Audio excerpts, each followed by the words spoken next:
Si yo me acerco a la familia de Gustavo de una manera indirecta, ¿no me estoy acercando más a Gustavo de alguna forma? ¿Estoy diciendo algo que no es? Si los santos son amigos de Dios y están en presencia de Dios, son su familia, son su obra y han hecho la obra de Dios, al acercarme a los santos, ¿no me estoy acercando más al corazón de Dios como en nuestras relaciones cotidianas? Vamos a arrancar hoy, tenemos un programa bárbaro, Tenemos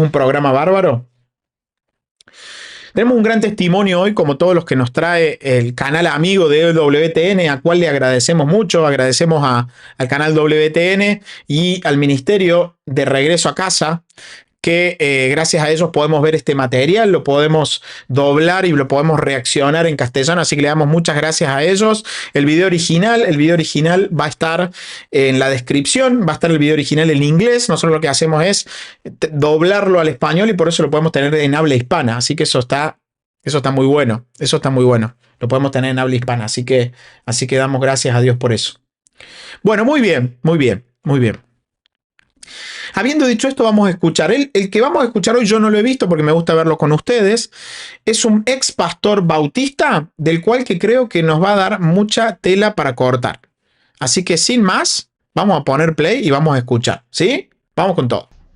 El tema de nuestro programa de esta noche se centra en cuáles son los criterios correctos para determinar la verdadera iglesia, la iglesia correcta. Ahora bien, podríamos analizar esto en un sentido amplio, ya saben, denominacionalmente, tradicionalmente, que es parte de lo que vamos a tratar. Pero en cierto sentido, también lo estoy considerando a nivel local, que es donde la mayoría... Empezamos fuerte. Vamos ahí a tope. Empezamos fuerte. ¿Por qué empezamos fuerte? Porque ya vemos a Marcus planteando un tema clave. ¿Cuál es la verdadera iglesia? El tema clave de Marcus. Vamos a escuchar. La mayoría de nosotros nos encontramos con esta pregunta. En una comunidad local donde hay 10, 15, 20, 30, 40 iglesias, ¿cómo determinas cuál de ellas es la verdadera? Especialmente cuando en cualquier cuadra de la ciudad hay una iglesia en cada esquina. Y habiendo sido ministro protestante, recuerdo que cada año mis clases para nuevos miembros estaban formadas por exmiembros de todas esas otras iglesias del pueblo, y a menudo tenía que explicarles por qué debían venir a mi iglesia presbiteriana versus cuáles son los criterios. ¿Cómo determinas cuál iglesia es la verdadera? Bueno, ese es el tema que nuestro invitado de esta noche, Glenn Allen, va a abordar. Estoy deseando tener a Glenn en el programa. Él es un ministro bautista convertido a la iglesia, pero en un momento contará su historia. Recuerda que eres una parte importante de este programa. Cada semana tus preguntas ayudan a guiar, especialmente la segunda mitad de nuestro programa. Así que si tienes alguna pregunta, llámanos al 1-800-221-9460 o puedes enviarnos un correo electrónico a journeyhome en ewtn.com. Glenn, bienvenido al programa. Alegra estar. Marco, es un placer tenerte aquí. Y has venido desde ese lugar frío allá en el norte de Milwaukee. Sí, pero últimamente ha estado bastante cálido. Iba a dejar de bromear un poco porque sí, la reputación lo precede. Pero sí, también hace buen clima. Yo estoy acostumbrado a Ohio. Aquí estamos los dos sudando la gota gorda. Sí, es la humedad. Me estoy marchitando, pero aquí sigo. Bueno, empecemos de inmediato. Comparte con la audiencia, si puedes, tu primer camino espiritual. Bueno, mi camino espiritual comienza en la iglesia metodista. Nací y fui bautizado de bebé en esa tradición. Y mi madre se aseguró de que fuéramos a la escuela dominical. Ella se aseguró de que fuéramos a la escuela bíblica de vacaciones y de que, como familia, asistiéramos a la iglesia los domingos con bastante regularidad. No éramos excesivamente devotos, pero aprendimos sobre Dios. Aprendimos a respetar a Dios, aprendimos sobre las Escrituras y adquirimos buenos valores morales cristianos. Pero ya sabes cómo es. A veces cuando te alejas del nido, por así decirlo, puedes apartarte un poco de esas cosas. Y eso me pasó a mí. De hecho, me fui de casa a los 13 años. Fui a un internado católico privado. Y fue allí donde, y no solo era uno de los pocos protestantes allí, sino que también era uno de los pocos estudiantes negros.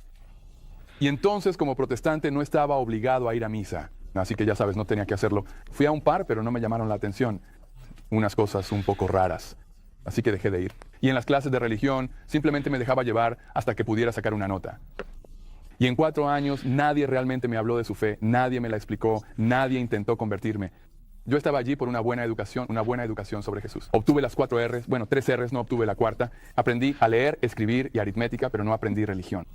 Y entonces, después de eso, Para cuando me fui de allí, de hecho, me ocurrieron algunas cosas horribles relacionadas con el racismo. Así que para cuando me fui de allí estaba muy enojado. Ahí tenemos un buen dato, ¿eh? Tenemos un buen dato. Gracias Nancy querida por esa donación vía PayPal para el merendero. Muchísimas gracias de verdad por esa donación para el merendero. Nancy siempre tan generosa. Para los que no saben, hago un paréntesis, para los que no saben, nosotros tenemos un apostolado que se llama Merendero Infantil Alimentándonos. Lo pueden ver en Instagram. En Instagram allí está todos los datos del merendero, lo que hacemos. Ahí van a ver a mi esposa, que es la directora del merendero. Nuestra idea es generar y formar una red de merenderos. Es una red de merenderos que pueda servir a la Iglesia Católica llevando y alimentando a los niños de manera física, pero también de manera espiritual, ¿no? Ese es nuestro fin, eso es nuestro fin. Generar una red de merenderos. Así que muchas gracias a todos los que nos ayudan con eso, de verdad, espectacular, de verdad, muchas gracias por su generosidad. De paso les muestro, porque sé que ustedes vienen acá para aprender, pero también vienen acá porque somos una pequeña comunidad también, yo lo sé a eso. Entonces, yo sé que muchos de ustedes quieren saber cómo va el merendero. Nos preguntan cómo va el merendero y eso está muy bueno, se preocupan por los niños. Entonces, quiero mostrarles a algunos de los niños del merendero que hoy recibieron frazadas. Miren, hoy recibieron frazadas. Ahí están unos personajes, justo tenía acá la foto que me pasó hoy Fabi. Son unos personajes, ustedes ven, sobre todo esos varones, son unos personajazos. Ustedes de mano derecha en la pantalla, de mano derecha hacia su izquierda, tienen dos personajes que son tremendos. Jeremías y el segundo es tremendo, se llama Aarón. La cara del segundo lo vende, es tremendísimo. Y el primero, Jere, estamos orando para que él sea sacerdote, para que sea santo. Entonces ahí están todos, bueno, no están todos porque ahí son 5, son 50. Ahí veo 8, son 8, pero son 50 en realidad. 50 niños con sus familias. Y también, bueno, estamos con la olla popular y demás. Bueno, a ver si no tengo acá la olla popular. Bueno, sí, acá está. La olla popular San Felipe Neri, también hacemos eso por los niños, ¿sí? Así que para que sepan lo que estamos haciendo y todo lo que ustedes nos ayudan, también va para ellos. Así que de verdad lo agradecemos mucho y lo valoramos mucho y queremos compartirles porque queremos que ustedes sepan también lo que hacemos, porque sabemos que del otro lado hay personas que les importa, que les interesa y nosotros queremos retribuirle. Al menos comentándole lo que estamos haciendo, y pueden seguirnos en Instagram y ahí van a poder ver mucho más de lo que estamos haciendo. Se llama Alimentándonos Merendero Infantil. El loguito es una cruz azul y ahí pueden ver todo lo que se está haciendo diariamente. Así que ahí están con las frazadas, contentos de que se viene el invierno y bueno, no van a pasar frío. Así que bueno, están muy contentos. Son terribles, esos dos varones ahí son terribles. Aarón es terrible, picarísimo. Así que sí, unos nombres hermosos, ¿no? Unos nombres hermosos.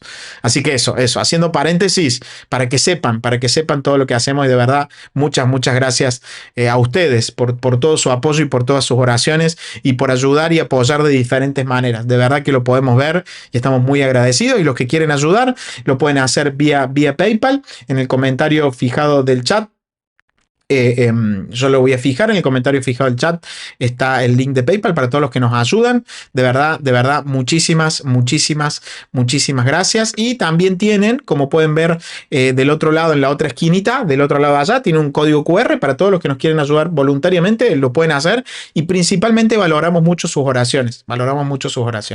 Así que sin más, vamos a continuar con este testimonio de un pastor bautista, que dejó su protestantismo y ahora es católico. Esto sucedió hace unos años. El video original está en inglés, pero nosotros nos hemos un hermano voluntariamente se ofreció, por mucho amor al Señor y por las almas, se ofreció a ayudarnos con el tema del doblaje, así que estamos muy agradecidos y vamos a seguir, si Dios nos lo permite, subiendo el doblaje y reaccionando a ellos y sepan eso. Vamos a seguir. no me importaba. No me agradaban los blancos y realmente tampoco me agradaban los católicos en ese momento. Así que me volví muy duro. Te quedaste con lo opuesto al arte. Yo también. No es que simplemente no aprendiste religión. Te quedaste con una visión contraria hacia la Iglesia Católica. Exacto, exacto. Y de por sí ya pensaba que no tenían mucho que ofrecer desde el principio. Pero ahora las malas experiencias que tuve allá realmente me pusieron en su contra. Así que entonces yo... ¿También los cristianos? No, solo los católicos. Solo los católicos. Y de ahí fui a Creighton por una corta temporada. Y luego acepté una beca de baloncesto en la Universidad de Wisconsin, Milwaukee.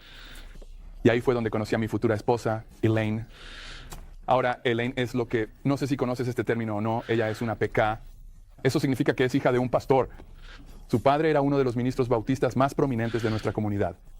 Y si vas a salir con la hija del pastor, te conviene aparecerte en la iglesia de vez en cuando.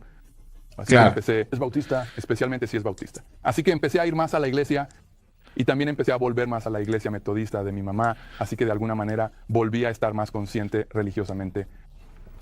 Así que después de terminar la universidad, acepté un trabajo en el departamento de bomberos de Milwaukee, donde me convertí en bombero. Y luego, aproximadamente un año después, me casé con Elaine. Así que ahora, con esas dos cosas combinadas, empezar una nueva familia y tener un trabajo en el que arriesgas la vida. Gracias por su labor, Dos Corazones. No, gracias a vos, Blanca. Gracias a vos por tu apoyo. Dios te bendiga. De manera regular, empecé a contemplar asuntos más eternos. Así que empecé a leer más mi Biblia.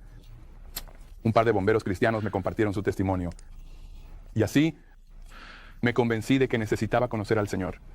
Así que en 1979 acepté a Jesucristo como mi Señor y Salvador personal. Amaba al Señor, quería ser suyo y deseaba tener una relación personal. Así que empecé a asistir a la iglesia de mi suegro, que era bautista. Yo era metodista, así que me volví a bautizar. Porque en esa tradición no aceptan el bautismo infantil. Tienes que ser sumergido después de hacer una profesión de fe. Y por cierto, ese bautismo no fue nada fácil. Mido 1,98 m, así que mi suegro y un par de diáconos tuvieron que ayudarme a bajar y volver a subir. ¿Te estabas 2 resistiendo? metros. No me estaba resistiendo, simplemente era una piscina pequeña. Así que solo tuve que meterme en ese cuenco pequeño. Sí. Así que superamos el bautismo. Y después de eso, me volví más activo. En la iglesia de mi suegro empecé a dar clases a los jóvenes y a hablar de vez en cuando en algún evento especial. Así que mi suegro percibió algo en mí. Dijo que quizá yo tenía lo necesario para ser predicador. Pero creo que tenía un motivo oculto, porque siempre quiso un yerno en el ministerio. Y como su único hijo no tomó ese camino, vio otra oportunidad de conseguirlo. Pero creo que realmente pensaba que yo tenía las capacidades para hacerlo. Y yo respetaba a Ken Bowen, así se llamaba. Lo respetaba mucho. Ahora ya falleció. Era un buen pastor. Amaba al Señor. Amaba a su gente. Servía a su comunidad. Fue director de la NACP. Formó parte de la Comisión de Bomberos y Policía. Fue capellán en el hospital más grande de Milwaukee. Así que era un hombre de buena fe y de buenas obras. Y lo respetaba. Así que seguí su... Eso es bueno destacarlo, ¿no? De eso es bueno destacarlo, porque últimamente se está viendo, más que nada en redes sociales, un trabajo que yo lo veo muy nocivo, ¿no? Muy nocivo para la cristiandad. De un trabajo, de un dualismo, ¿no? Un trabajo de dividir aún más lo que hay que unir, ¿no?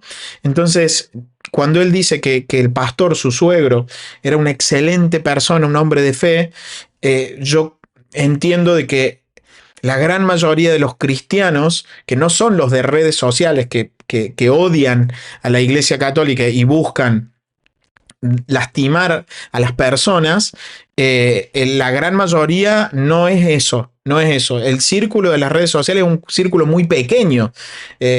Parece que es muchísimo, pero en realidad es muy pequeñito el círculo que consume este tipo de cosas y que tiende más a la ruptura que a la unidad, ¿no? Entonces, por eso ves que te comentan y te dicen, no, vos sos un papista, romanista, y te insultan de todas maneras porque en realidad es lo que consumen, ¿no? Pero la realidad es que hay gente muy buena en el cristianismo evangélico, muy buena, muy entregada, muy dispuesta, con ganas de servir, con ganas de amar al Señor, y eso es lo que creo que está destacando este pastor, y es importante decirlo porque no es no es en cuanto a la voluntad de la gente, en cuanto al amor de la gente por el Señor, no es lo que se ve muchas veces en redes sociales, ¿no? Ese odio desenfrenado por atacar a la iglesia y burlarse de los católicos, ¿no? Bueno, eso no está en todas partes, ¿no? Es un círculo muy pequeño que son aquellos que consumen ese odio recalcitrante contra todo lo que tenga que ver con catolicismo, ¿no? Consejo. Oré al respecto y sentí el llamado al ministerio. Y después, por cierto, él me aseguró que no tenía que ser pastor para servir al Señor.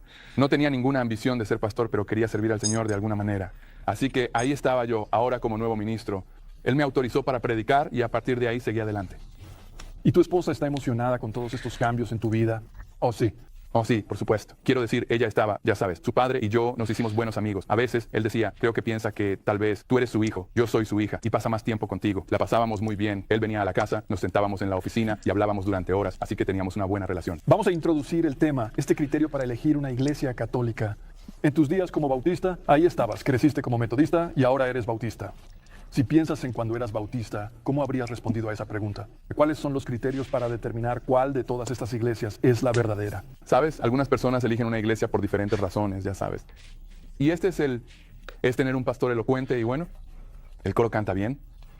Tienen un buen programa para jóvenes o un edificio nuevo y bonito que están construyendo, están creciendo. Quizás la mezcla racial, la ubicación. Y el pastor dice cosas, me gusta lo que dice el pastor. Se ve como me gustaría que se viera, ¿sabes? Y todas esas cosas no son malas en sí mismas. Pero como bautista tenía algunos criterios más y a veces esos entraban en juego. Pero también quería saber, ¿estaba él enseñando solo la Biblia? ¿La iglesia enseñaba solo la Biblia? ¿Enseñaban que necesitabas tener una relación personal con los cristianos? ¿Que necesitas ser salvo, venir a los cristianos y así obtener la seguridad eterna?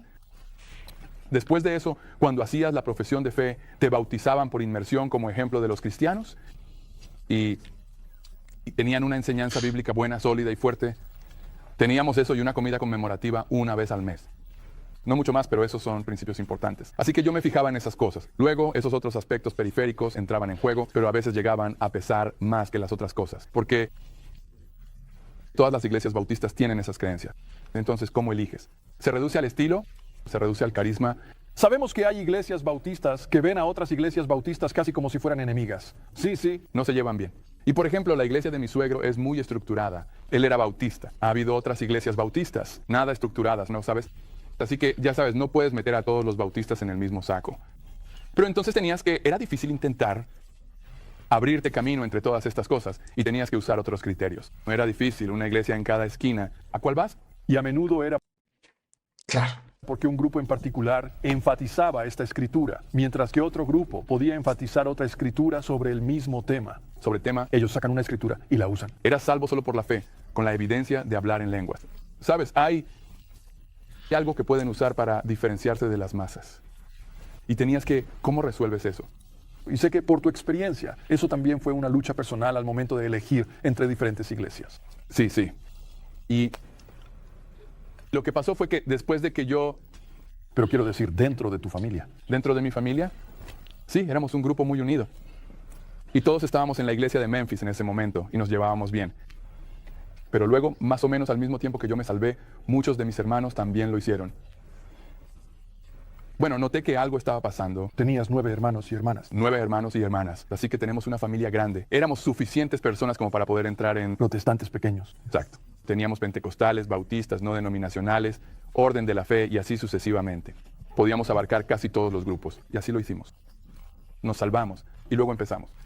Noté que se estaban formando líneas de fractura en la familia. Concreto. Fíjate vos lo que sucede, ¿no? Fíjate vos cómo se empieza a fisurar internamente por cuestiones de fe la familia y mira lo que va a producir. Y eso me inquietaba. Y estas líneas de fractura de repente parecían generar cierta tensión en la familia. Nos preocupaba quién estaba salvado, quién había diluido la templanza cristiana, quién enseñaba la palabra y cosas así. Así que había un poco de tensión allí. Y luego ocurrió un incidente que provocó una grieta en el concreto familiar y nos dividimos justo a lo largo de esas líneas denominacionales. Y eso me inquietaba. Mira. Amo a mi familia. Y le dije a mi esposa, Elaine, le dije, sabes, la religión está arruinando a nuestra familia. Nos llevábamos mejor antes de salvarnos. Algo como nacer de nuevo. En los cristianos uno pensaría que debería unirlos. Pero ahora me doy cuenta de que estábamos reflejando lo que sucedió incluso al principio del movimiento protestante, esa tendencia a discrepar y dividirse. Bueno, sé que en ese momento de tu vida no lo interpretabas así, viéndolo en retrospectiva, pero vayamos allí. ¿Fue ese el punto de partida para ti, el que te llevó a acercarte a la Iglesia Católica? ¿O qué fue lo que te impulsó? No, eso me llevó a buscar la verdad, porque me dije a mí mismo, lo que realmente estamos disputando aquí no es lo que dice la Biblia. Es Gracias, José, querido, por ese super sticker, por ese super chat. Dios te bendiga mucho. cómo interpretas la Biblia. De eso era de lo que estábamos discutiendo. Y dije, necesito averiguar no solo quién enseña la verdad, sino quién tiene la autoridad para interpretar la Biblia. Y eso fue lo que me llevó en esa dirección. Pero lo que me llevó hacia otras cosas, después de que me convertí en ministro, mi suegro se enfermó. Y alrededor... Fíjate vos, porque a veces pensamos, esto es importante para las familias, ¿no? A veces pensamos que el combate o el daño que produjo el protestantismo solamente se da en el marco de las redes sociales y de poder de ponerse en diferentes bandos, ¿no? Pero hay atrás de escenas, hay familias que se destruyen por causa del protestantismo. ¿Por qué digo por causa del protestantismo? Porque no hablo de personas en sí, sino de lo que el protestantismo produce, ¿no? Que es completamente rupturista el protestantismo. ¿Por qué digo esto? Porque como él decía, cuando la familia cree diferente, empieza a creer cosas diferentes, se produce una herida profunda. Se produce una herida profunda. Entonces, mientras el catolicismo tiende a unir en una verdad, el protestantismo tiende a dividir en millones y miles de, entre comillas, verdades, ¿no? Fíjate vos que el protestantismo trajo cosas terribles, como por ejemplo, si vos te pones a pensar en lo que produce internamente, imagínate una familia donde tenés uno que es católico y el otro que no. Pensa uno que un católico que quiere rezar el rosario en su casa y para el otro considera que es idolatría. Uno quiere ir a misa el domingo, el otro dice que con la Biblia es suficiente. Uno educa a los hijos con la fe de los santos y otro le mete dudas porque vio el último video de un odiador recalcitrante de YouTube. Y ahí lo que se produce es una ruptura, se rompe la comunión familiar. Se rompe la oración en común, se apaga la dirección en común, ¿no? Se opaca esa devoción común. Claro, después dentro de la familia, obviamente hay diferentes tiempos, diferentes madurez. No se le puede pedir lo mismo a un adolescente que a un mayor que ya ha caminado con Dios y ha tenido esa vida con Dios, ¿no? Ese trabajo de Dios en el alma, ¿no? Obviamente, pero la dirección termina siendo una cuando se comparte la misma fe, ¿no? Y lo más grave de todo es que los hijos comienzan a crecer confundidos sin saber qué creer, sin saber cuál es la verdad, ¿no? Por eso el protestantismo cala mucho más profundo en las sociedades y destruye, mientras el catolicismo tiende a unir. Después uno puede decir, no, pero yo conozco a Pepito que se emborracha. No importa, pero eso no es el catolicismo. El catolicismo trasciende a eso, como el protestantismo trasciende a los malos ejemplos. Pero en cuanto a fe, el protestantismo es nocivo en su raíz porque es divisivo, es reaccionario desde su gen, desde su inicio. Mientras el catolicismo, por fundación de Jesucristo, tiende a unir la sociedad, el protestantismo tiende a dividir por su propia naturaleza, porque la naturaleza del protestantismo es divisiva. Entonces eso es un buen punto para meditar, ¿no? No solamente es una discusión que uno puede tener de evangelismo, sino que también uno tiene que pensar en lo que produce internamente, ¿no? Y es mucho el daño que produce. Del 91 se enfermó gravemente y me preguntó si podía ayudar más. Si podía subir al púlpito y ayudarlo más en su momento de necesidad, y no pude decir que no. Pero le dije, mira, necesito tener más formación. Si voy a hacer esto es muy diferente a estar sentado en una banca y que las cosas te lleguen y tú decides si las filtras o no. Es distinto a realmente enseñar a alguien y ahora soy responsable. No quiero desviar a nadie del camino. No quiero tener una piedra de molino atada al cuello. Así que dije que quería recibir más formación y ser el mejor ministro que pudiera ser. Y así empecé a asistir a la escuela. Él estuvo de acuerdo. Y fue entonces cuando empezaron los problemas. Me inscribí en una escuela local de teología en Milwaukee. Y todos nosotros, durante ese tiempo allí, en las diferentes clases que tomé, diferentes ministros protestantes de distintas denominaciones, laicos y profesores, venían a enseñar cosas diferentes. Sin embargo, todos afirmaban, aunque fueran verdades distintas, que se guiaban solo por la Biblia, inspirados por el Espíritu Santo. Y a menudo se contradecían entre sí, y a veces incluso eran hostiles al respecto. Y yo pensaba, espera un momento, pensé, todos somos cristianos aquí. Y siempre estaban, ¿sabes? Se convirtió en señalar con el dedo. Y yo decía, espera un momento, todos ellos afirman ser guiados solo por la Biblia y el Espíritu. Exacto. ¿Cómo sé cuál tiene la razón? ¿Cómo puedo juzgar entre esos dos? Estoy tratando de aprenderlo. Y aún más importante, ¿cómo puedo saber si yo estoy en lo correcto? Es solo mi palabra contra la de ellos, su palabra contra la mía. ¿Cómo puedo determinar quién está enseñando la verdad y quién la... Eso se llama honestidad. Eso se llama honestidad brutal. Es honestidad. O sea, realmente son cuestiones que todo protestante se debe cuestionar, ¿eh? tiene? Y tan frustrado por eso, fui a mi antiguo Walmart Mall, a UWM, para conseguir mi expediente académico porque simplemente iba a irme a algún lado. Simplemente me enteré, simplemente sucedió, aunque ahora creo que no fue casualidad, creo que Dios estaba manejando esto y yo me di cuenta de que ofrecían una carrera en estudios comparativos de religión. Así que dije, ¿por qué no? Tengo créditos aquí. ¿Por qué no? Así que me inscribí en esa carrera, pero también me inscribí en una especialidad secundaria en historia. Ahora, Marcus, aquí estoy. Un ministro protestante buscando la verdad y la autoridad, tomando estudios comparativos de religión con una perspectiva histórica. Estaba a punto de enfrentarme de lleno a lo que yo llamaba el factor Newman. Muy claro. Bueno, el factor Newman es un Newman convertido a la iglesia. Y una de sus frases más famosas era que profundizar en la historia El Cardenal Newman. Cardenal Newman. Recomiendo este libro. Otro de los libros que Fabi no vio. Se está enterando ahora que yo había comprado este libro. No, ya lo vio el libro, pero en aquel momento ella no sabía que yo había comprado este libro. Del Cardenal Newman. Vida y pensamiento del Cardenal Newman. Buenísimo. es dejar de ser protestante. Muy claro. Eso. Bueno, el factor Newman es un Newman convertido a la iglesia. Y una de sus frases más famosas era que profundizar en la historia es dejar de ser protestante. Y yo no lo sabía, pero eso era exactamente con lo que me estaba encontrando de frente. Tomaste estudios comparativos de religiones con un enfoque secular. Así que nada, todo era historia de la iglesia presentada para ti. Sin ningún sesgo denominacional, utilizando fuentes primarias. Eso significa que las personas que estuvieron allí lo escribieron, así que no podías recurrir a la teología, no podías recurrir a ese dinero, estaba prohibido, así que solo recibías los hechos. Y recuerdo la primera clase que tomé, que era una visión general sobre el judaísmo, el islam y el cristianismo. Y me sorprendió muchísimo lo poco que sabía sobre la iglesia.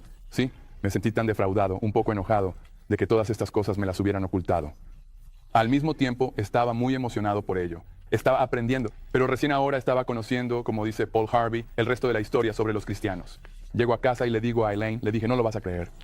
Tienes que escuchar esto, no lo vas a creer. Y un día ella dijo, viejo en el campus, el señor, chico universitario, ¿qué vas a hacer con todas estas cosas nuevas que estás aprendiendo?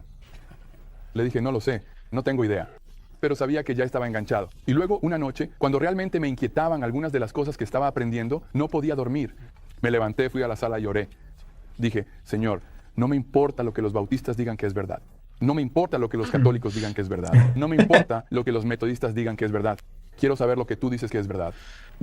Y si tú me guías en la verdad, si tú me conduces en la verdad, te prometo que obedeceré y seguiré la verdad sin importar qué.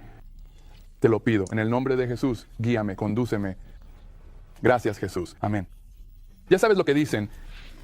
Ten cuidado con lo que oras, porque puede que lo recibas. Y vaya que lo recibí. Dios no solo abrió las ventanas del cielo, arrancó el techo, encendió los faros halógenos y las cosas venían hacia mí de todos lados. Se volvió casi insoportable. Estaban pasando demasiadas cosas. Por las clases. Yo, escuchando esto, pregunto, ¿cuál es la razón por la cual no puede considerarse cristianismo el hecho de que cada quien... Les hago una pregunta a ustedes. ¿Cuál es la razón por la cual no puede considerarse verdaderamente cristianismo el hecho de que cada quien crea lo que le parece con la misma Biblia? ¿Cuál es la razón por la cual el cristianismo no puede ser eso? ¿Por qué no puede ser eso? ¿Por qué no pretender, por qué no puede ser cristianismo eso? Porque uno puede levantarse y proponer la postura de que el cristianismo en realidad también puede ser el hecho de que cada quien crea lo que le parece usando la misma Biblia. Pero yo propongo y digo, ¿por qué? ¿Por qué el cristianismo no puede ser la religión cristiana, no? ¿Por qué la religión cristiana fundada por Jesucristo? ¿Por qué la religión cristiana no puede ser lo que a cada quien le parece con la misma Biblia? ¿Por qué? ¿Por qué? ¿Por qué? ¿Por qué no puede ser? Bueno, yo creo que la respuesta es porque niega la naturaleza misma del cristianismo, que es que el cristianismo es la religión de la fe revelada, o sea, una fe revelada, una fe apostólica, una fe universal, y es una. Entonces, la naturaleza del cristianismo es muy diferente a que cada uno decida, cada quien con su Biblia. No es la naturaleza del cristianismo. La naturaleza del cristianismo viene desde la revelación. Entonces, cuando le cambias la naturaleza al cristianismo y ya no es desde la revelación, desde la fe revelada y pasa a ser a criterio personal, eso.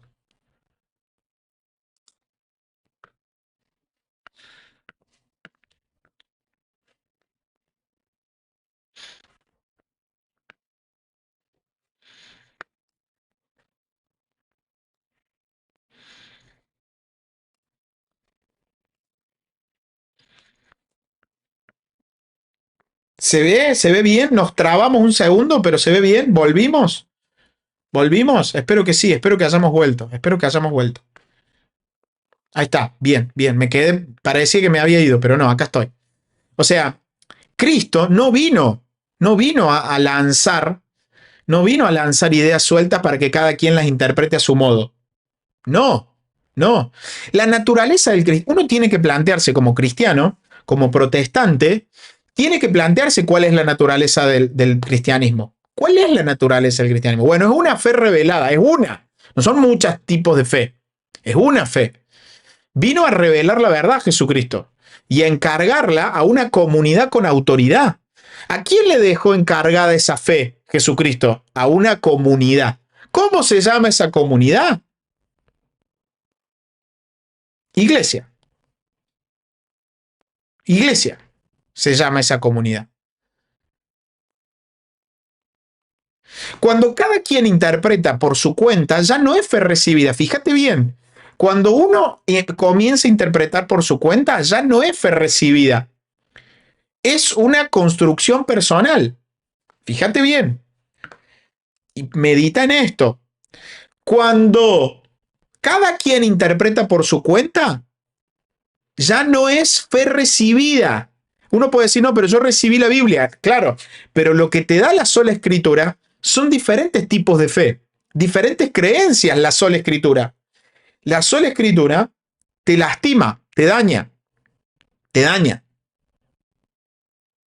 te daña. Entonces, cuando cada quien interpreta por su cuenta, ya no es fe recibida, sino que es una construcción personal. Y cuando la fe depende de mi interpretación, ya me convierto en mi propio papa. ¿Ves? Ya me convierto en mi propio papa. Entonces, en realidad, lo que tenemos que decir es que todos somos papistas. Todos somos papistas. El tema es quién va a ser el papa. Si es el verdadero o sos vos que sos el falso papa. Claro, porque después uno dice, no, está mal tener un papa. Lo que pasa es que vos te autodenominás, no te vas a decir papa, pero terminás siendo vos tu propia autoridad máxima. ¿Ah? Entonces, el cristianismo sí implica una comunión doctrinal. El cristianismo sí implica una comunión doctrinal. Y fíjate vos que San Pablo, cuando les escribe a los Efesios, lo dice claro. En Efesios 4 les dice una fe, un Señor, un bautismo, no dice una fe con, fíjate vos que no les va a decir es una fe con variantes. No les dice es una fe con variantes, es una fe donde cada uno no importa, da lo mismo. No, no, no les dice eso. No les dice eso. No, no les dice eso. Entonces, si es una fe revelada y el protestantismo es una división doctrinal, se termina rompiendo la comunión con Cristo. Con ese Cristo verdadero. ¿Ves? ¿Ves?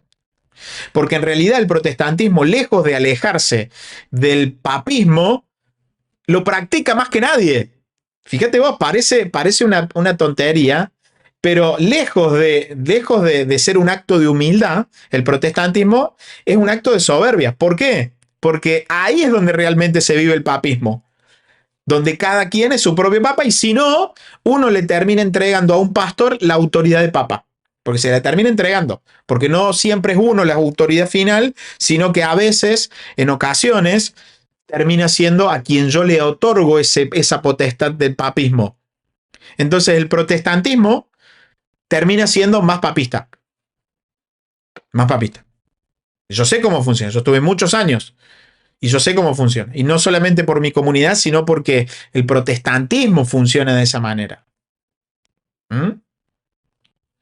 Entonces, si todos creen cosas diferentes con la misma Biblia, entonces Cristo fracasó. Fíjate vos que si todos creen cosas distintas con la misma Biblia, entonces tenemos que decir que Cristo fracasó en fundar una iglesia. Cristo dice, yo fundo una iglesia, es santa, es católica y es apostólica, pero fracasó. Pero como sabemos que es imposible que Cristo haya fracasado, sabemos al final que al final del día el problema no reside en Cristo ni en la Biblia, sino que el problema está en querer hacer al cristianismo una religión sin iglesia, contrario a lo que Jesucristo fundó. No quiso una religión sin iglesia, Jesucristo quiso una religión con iglesia, por eso lo fundó. ¿Ves? Habiendo dicho esto, vamos a seguir. Sencillo, ¿qué más? Era una clase. Y creo que lo que me impulsó a investigar, a mirar también la perspectiva católica, fue que de hecho más tarde enseñé una clase y tomé una clase. Bueno, déjame preguntarte esto. Hasta este momento estás tomando religión comparada. Un curso de religión comparada no habría intentado convertirte al catolicismo. No. ¿En algún momento empezaste a considerar la Iglesia Católica como una posibilidad o simplemente te sentías más inspirado? ¿O no? ¿Católica? ¿Estás loco? Yo no pensaba que los católicos fueran cristianos. Mirá, yo no pensaba que los católicos fueran cristianos, dice el pastor, el ex pastor. ¿Sabes? Tenían a ese tipo, el papa que según ellos era infalible, se inclinaban ante estatuas. Y yo había tenido algunas cosas bastante importantes en mi vida. ¿Sabes? Era una iglesia de hombres blancos y eso no me gustaba. ¿Sabes? Se arrodillaban ante el pan. Incluso bebían licor en la iglesia. ¿Tú? Se arrodillaban ante el pan. Se arrodillaban ante el pan. ¿Qué es una persona que se arrodilla delante del pan? Es un idólatra. ¡Blasfemia! Mal. ¡Blasfemia! Claro, ¿cómo se va a arrodillar ante el pan? Eso es idolatría. ¿Sabes? Y tenían todas esas prácticas extrañas. No, ni siquiera los veía como cristianos. Bien, entonces empezaste a dar una clase. Sí, empecé a dar una clase. Mi suegro falleció y tuvimos que dejar esa iglesia. Mi esposa, el estrés emocional era demasiado, así que fui a mi iglesia, una iglesia bautista donde mi buen amigo era el pastor. Y él me dijo, oye, tomaste esa clase el semestre pasado. ¿Por qué no enseñas vida comparada en la iglesia los miércoles por la noche? Le dije, claro, está bien, lo haré. Y fue durante esa clase cuando tuve problemas, cuando empecé a inclinarme hacia la iglesia católica. Lo había dividido en 4 unidades. Primero iba a repasar las creencias de los cristianos bautistas. Luego dije, vamos a ver 3 grupos no cristianos y comparar. ¿Grupos no cristianos? Grupos no cristianos, así que el primer grupo fue el judaísmo. Y no hubo problema en comparar, contrastar, mantener nuestra postura. No, lo que hacía era que, como no me gustaba que me dieran una educación incompleta, tomaba los puntos de vista de sus teólogos y de los maestros de ellos. No puedes juzgar una religión por los ojos de digamos que no puedes mirar. O sea, no tenías un libro bautista sobre judaísmo. Correcto, correcto. Y son sus teólogos, no sus apologistas. De acuerdo. Así que los estoy comparando. El siguiente fue el Islam. Tampoco hubo problema en comparar, contrastar y mantener esa postura. La siguiente unidad ahora, para mostrarte dónde estaba. La siguiente unidad no católica, no cristiana que íbamos a comparar era el catolicismo. 1998. Todavía no pensaba que los católicos fueran cristianos. Y entonces ahora, lado a lado, de manera analítica, tenía las creencias y enseñanzas bautistas, las creencias y enseñanzas católicas y las escrituras en el medio. Voy a comparar interpretaciones. Y entonces, de repente, al observar todo esto, me di cuenta de que algunas de las interpretaciones católicas de las escrituras eran igual de viables y a veces incluso encajaban mejor que mis creencias bautistas. Y luego, con mi perspectiva histórica, estaba tomando una clase de historia de la iglesia primitiva. Sabía que lo que ellos hacían, lo que enseñaban, era lo que los cristianos hacían en aquel entonces, así que también eran más precisos históricamente. Así que fui a casa y le dije, Elaine, esto del catolicismo no es tan loco como pensaba. Y ella dijo, ¿de qué estás hablando? Le dije, no estarás pensando en hacerte católico, ¿verdad? Le respondí, ¿estás loca? Por supuesto que no, pero esto tengo que descartarlo. Al menos tengo que descartarlos. Y bueno, lo estaba haciendo. ¿Fue en ese momento cuando Elaine tuvo palabras alentadoras sobre el catolicismo? Vaya, bueno. ¿O fue esto un poco después? Esto no es. ¿O fue esto en una hora familiar? No, esto es lo que ella dijo. Quiero decir, esto la mostró en una hora familiar. Porque ella era, ya sabes, ella era muy enfadada, ya sabes, ni siquiera lo pensaba porque ella lo dejó muy claro. Así que dijo, si estás pensando en hacerte católico, déjame dejarte algo claro. Yo nunca, jamás, jamás, nunca, nunca, jamás, nunca, jamás, jamás me haré católica. Así que no sé a dónde quieres llegar con esto. Le dije, bueno, no te preocupes por eso. Solo voy a Mi esposa decía lo mismo. Yo nunca voy a ser católica. estudiar un poco más. Solo voy a estudiar un poco más. No te preocupes por eso. Los descartaré en un segundo. Entonces empecé a estudiar y a rezar y a leer y a estudiar y a rezar. Y las cosas simplemente venían hacia mí, venían hacia mí. Y luego finalmente una noche sentí que mi cabeza iba a explotar. No podía dormir, simplemente no podía soportarlo más. Así que me levanté y fui a la sala. Y dije, Señor, ¿sabes? Cuando te recé para que me dieras la verdad, ya no quiero saber más verdad. Detener. No puedo soportar más verdad. Te lo pido, por favor, haz que pare. Solo quiero volver y ser el mejor protestante, el mejor ministro bautista que pueda ser. Gracias, Jesús. Buenas noches. Ahora, en vez de tratar de encontrar la verdad, porque iba en una dirección que no me gustaba, ahora estaba huyendo de la verdad. Así que decidí que al día siguiente iba a ir a mi iglesia, iba a hacerme cargo de la clase para nuevos miembros. Y me iba a sentar allí y ya sabes, prepararme para eso. Y entonces, como dijiste en tu introducción, todas estas personas de diferentes iglesias estaban haciendo preguntas. Y había una señora que estaba facilitando la clase. Y entonces surgieron preguntas como, ¿por qué tengo que ser bautizado? Yo fui bautizado como metodista. Y la señora decía, ya sabes, Reverendo Allen, ¿puede darnos un poco de claridad sobre eso? Casi todos los temas que yo intentaba evitar salieron a relucir. Es como si Dios dijera, mira, lo pediste, aquí lo tienes. Y además no podía huir de eso porque ya se había tocado la campana. No puedes hacer que una campana deje de sonar. Y yo había escuchado la campana de la iglesia y ahora estaba a punto de experimentar todos los olores de la iglesia. Y así llegué al punto en que en esa clase les di todas las respuestas estándar bautistas que yo sabía que ellos, la línea oficial. Me fui a casa, ni siquiera podía mirarme al espejo. Había mentido en mi propia mente. Había perdido mi integridad. Y tenía un tío, Luis, que era activista por los derechos civiles y fue testigo de un asesinato. Y le dijeron que mintiera sobre lo que había visto. Y él no mintió. Fue y dijo la verdad. Y porque dijo la verdad, lo mataron. Y yo dije, ahora, ¿qué clase de persona eres? Tu tío favorito, él defendió la verdad sin importar qué. Y ahora tú te quedas aquí. Simplemente no me gustaba mucho a mí mismo. Y le dije a Elaine, le dije, no puedo hacer esto más. Necesito ir a hablar con el pastor y pedir un permiso de ausencia de mis ministerios hasta que aclare estas cosas. Ustedes no saben lo difícil que es internamente la situación de este pastor. Te explota internamente porque vos no querés ser católico, no querés saber nada con el catolicismo, pero si es verdad y vos amás a Cristo, decís, pero ¿qué hago? Voy contra mi conciencia y digo, no importa, son todos idólatras y yo conozco tantos católicos que hacen las cosas mal, por lo tanto la religión católica es verdad, es falsa, y no es la lógica, no es la razón verdadera esa. Entonces, te inclinas hacia la iglesia católica en medio de esto, ¿verdad? Ya lo has considerado todo, ¿cierto? ¿Elaine lo aceptó? Bueno, fui a hablar con mi pastor y no salió bien. Y para cuando salí de allí, supe que no iba a regresar a esa iglesia. Y estuve llorando todo el camino a casa. Nuestra conversación simplemente fue de mal en peor. Y cuando llegué a casa le dije a Elaine, le dije, ¿sabes? Por alguna razón, ahora voy a empezar a asistir a esa iglesia católica. Hace un año yo no había hecho esto en años. Fui a un bautizo de un bebé, un amigo mío era católico. No tenía idea de a dónde fui. Creo que el Señor lo sabía, porque entonces yo supe a dónde ir.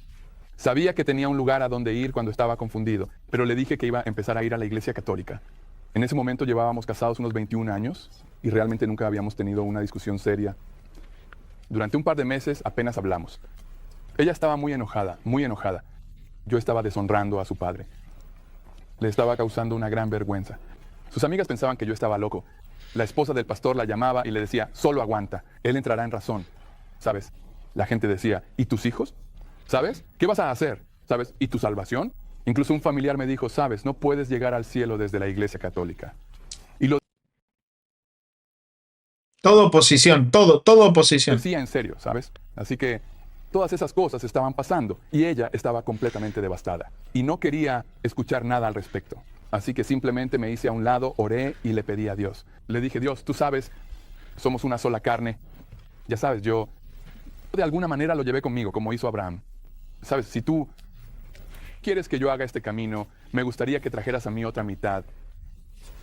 Y él trabajó en ella por mí. Ella no me hablaba del tema. Yo soy, ¿eh? Pero entraron juntos. Entramos juntos.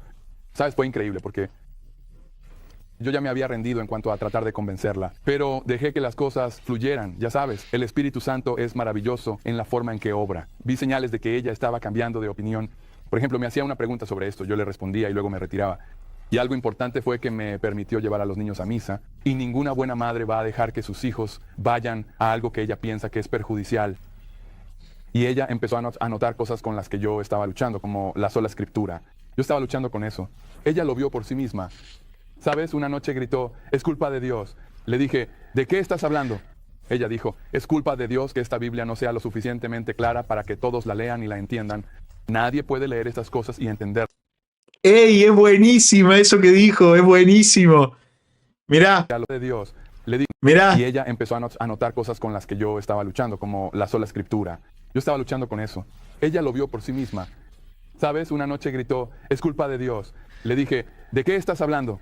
Ella dijo, es culpa de Dios que esta Biblia no sea lo suficientemente clara para que todos la lean y la entiendan. Nadie puede leer estas cosas y entenderlas por sí.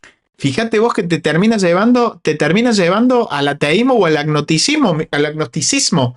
Fíjate vos, porque el planteo de ella es muy cierto. Al final, cuando diluye todo, cuando baja todo, uno puede decir, bueno, pero si la Biblia, fíjate vos, ¿no?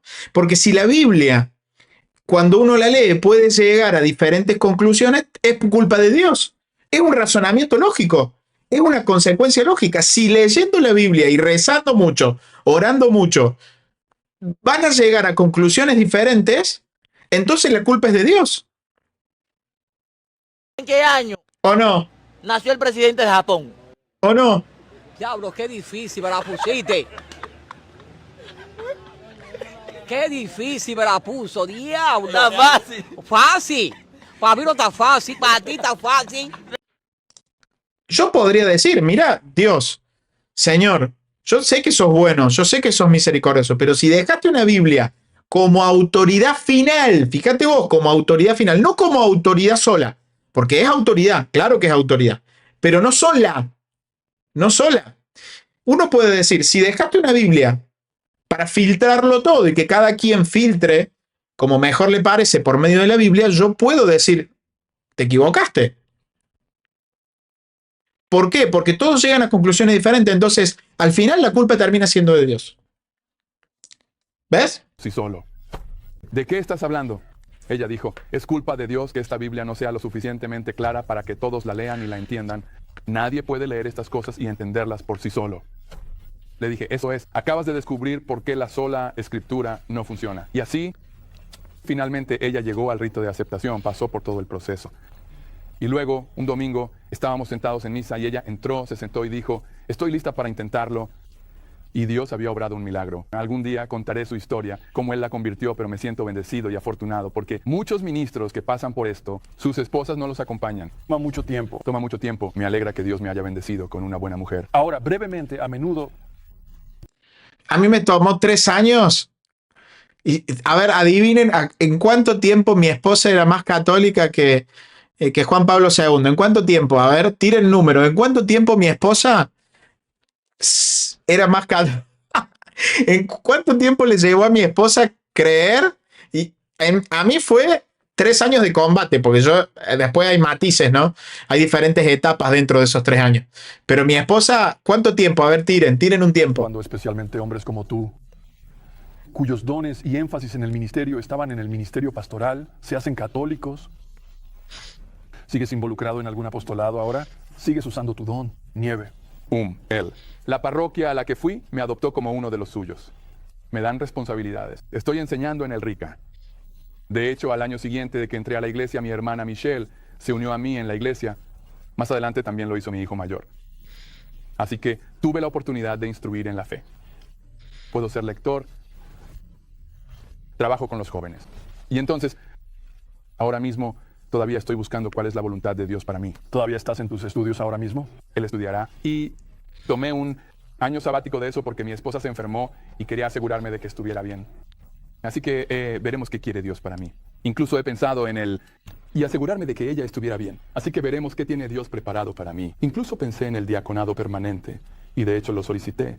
Pero supongo que en la sabiduría de quienes se ocupan de mí, necesito un poco más de tiempo en la fe. Eso tiene sentido. Lo entiendo. Quizás lo retome. En 2 semanas mi esposa era... en 2 semanas mi esposa dijo, ya está, si esto es falso, no hay otro camino. Es el catolicismo. ¿No? En dos semanas. Lo que a otros le cuesta años, en 2 semanas. Impresionante. En el futuro. Bueno, la realidad es que Y les digo algo, en breve, suscríbanse, denle like y compartan porque en breve viene el testimonio de mi esposa en vivo. En vivo Fabi nos va a contar su testimonio. cosa es convertirse, pero llegar a ser católico, eso lleva un tiempo. A menudo he dicho que puedes convertirte en francés, tal vez en ciudadanía, quizá en un año, no sé cuánto tiempo toma, pero para que otro francés te confunda con un verdadero francés, ya sabes, las costumbres, el idioma y todo eso. Veremos que hacerse católico, aprender todos los aspectos de la teología mística y esas cosas lleva mucho tiempo. Y yo mismo todavía estoy en ese proceso de tiempo en lo que respecta al diaconado. Así que, ¿por qué no tomamos un descanso ahora? Volveremos en solo un minuto con sus preguntas para Glenn Allen y su camino hacia la iglesia. Se vienen las preguntas. Bienvenidos.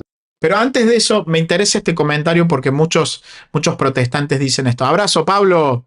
Gustazo verte por acá. Pablo es protestante, ¿no?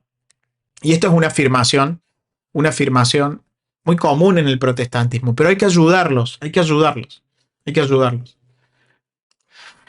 Porque vos, Pablo, decís que lo importante es la verdad de Cristo. Perfecto. Lo importante es la verdad de Cristo. Pero yo te hago una pregunta, Pablo. ¿Cuál de todas? Porque con una misma Biblia, uno dice que Cristo está en la Eucaristía y otros dicen que no, que es un símbolo. Te hago una pregunta, Pablo. ¿Cuál de todas? Porque uno dice que el bautismo salva y otro dice que no. Uno cree que María es la bienaventurada y otros dicen que es una más, como nosotros, que es una bendición, pero una más. Entonces, si todos llegan a diferentes conclusiones que en la misma Biblia, ¿cuál es la verdad de Cristo en cuanto a esos temas? Eso te tenés que preguntar. Honestamente preguntártelo. No te tenés que hacer berrinche. No es a caprichito a repetir frases hechas. No.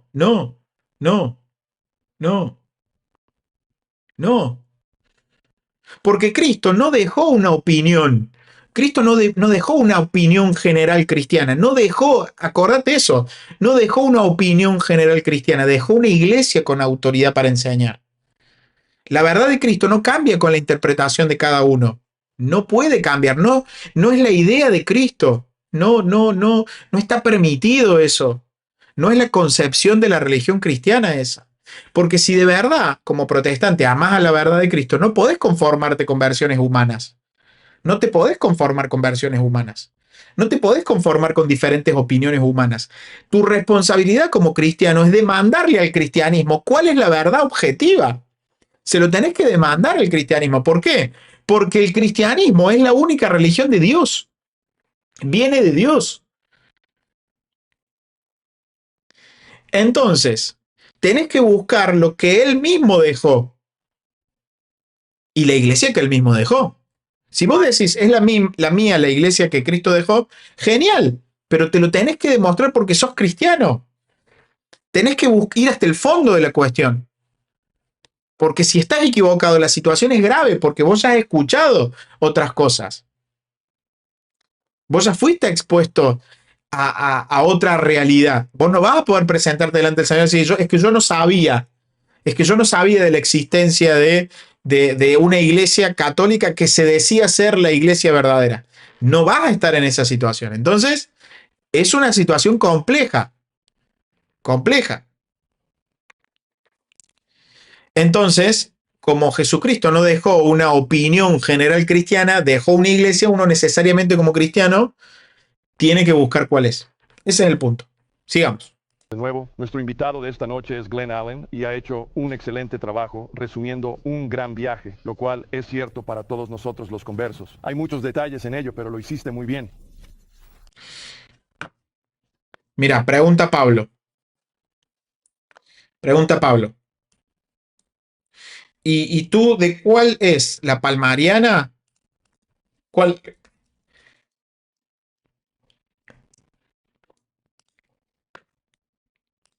Pregunta.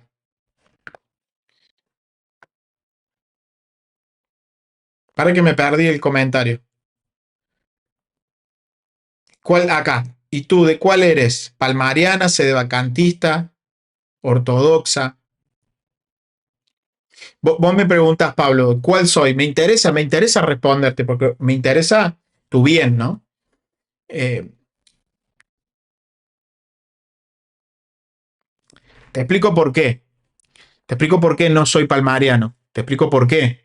Porque vos sabés que vos tenés una noción, me imagino, de que los palmarianos, me imagino que vos tenés una noción de que no son católicos. Me imagino.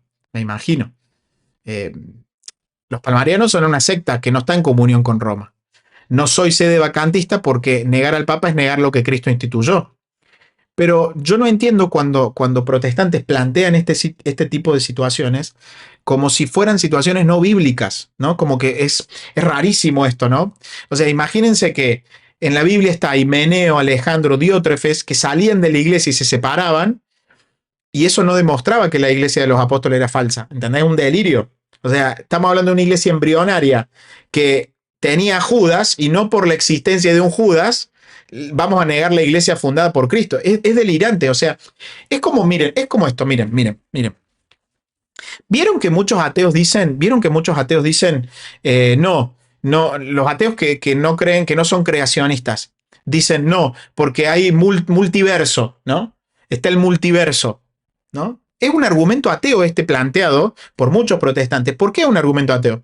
Porque si existiera un multiverso, que no es un universo, sino que es un multiverso, el ateo debería comprobar, debería demostrar que el multiverso, ¿quién lo creó al multiverso? O sea, fíjate vos que el problema está en solamente obstaculizar la respuesta. Porque ¿quién creó el multiverso? En el caso que el ateo tenga razón, ¿quién creó el multiverso? Tiene que responderlo. Entonces, en vez de negar la realidad, le está obstaculizando. Porque decir que hay un multiverso te lleva a responder, bueno, ¿y quién creó ese multiverso? ¿No? Entonces, que existan los palmarianos, que existan los sedevacantistas, que exista la iglesia ortodoxa, no demuestra nada. O sea, yo no puedo decir por cuanto hay adúlteros, yo adultero con mi esposa. Por cuanto hay cismas, por lo tanto la iglesia no existió. Es delirante. O sea, en serio, es como un argumento bastante infantil, ¿no? O O sea, por cuanto hay médicos que hacen mala praxis, por lo tanto la medicina es falsa. Por lo tanto, la medicina no existe. No existe la medicina porque a mí me operó un médico y me hizo una mala praxis. ¿Y negamos la medicina? Ah, no existe la facultad de medicina porque hay profesores que son corruptos y se fueron mal de la universidad. ¿Pero y eso niega la medicina? Es como bastante infantil, ¿no? El argumento. Es triste, pero muchos lo usan.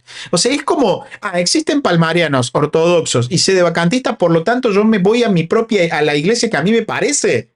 Vos imagínate, Pablo, Pedro, lidiando en Hechos 15 con los judaizantes, que se decían ser los que tenían la verdadera doctrina cristiana, y imagínense diciendo, por cuanto existen los judaizantes, en Gálatas, ¿no? Por cuanto existen los judaizantes, ¿de cuál iglesia son Pedro, Pablo? No, pero si existen los judaizantes, entonces la iglesia es falsa. ¡Qué delirio! ¿Se da cuenta que no tiene ningún tipo de sentido? No tiene sentido. Tienes una serie de cintas, ¿verdad? Un video que se llama La verdad no tiene color, de Saint, Comunicación de San José. Habla un poco sobre esta lucha. Lo mencionaste antes, la iglesia del hombre blanco. ¿Cómo enfrentaste ese tema cuando te hiciste católico? Bueno, ya sabes, simplemente la verdad no tiene color. Por definición, no tiene ningún color, porque es la palabra de Dios. Pero la verdad es que nuestra verdad nos llega empaquetada en diferentes colores. Y mi problema era que yo coloreaba la verdad según mis experiencias pasadas. Mencioné... Mirá, otro problema, colorear. Mirá, ahí está. Pero la verdad es que nuestra verdad nos llega empaquetada en diferentes colores. Ahí está el problema. Y mi problema era que yo coloreaba la verdad según mis experiencias pasadas. Mencioné todas esas cosas que me... Colorear la verdad según sus propias experiencias pasadas. ¿Por qué es un problema colorear al cristianismo según sus propias experiencias pasadas? ¿Por qué? ¿Por qué? han pasado. ¿Sabes? Y algunas de las cosas, como que viví durante la era de Jim Crow. Me obligaron a ir en autobús y me trataron mal en la escuela a la que me enviaron.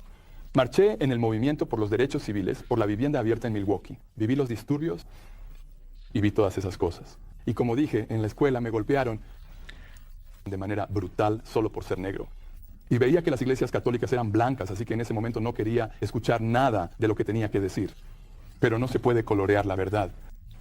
¿Sabes? Si haces eso, si realmente coloreas la verdad, entonces en realidad te has distanciado de la verdad. No puedes juzgar el mensaje por el color del mensajero.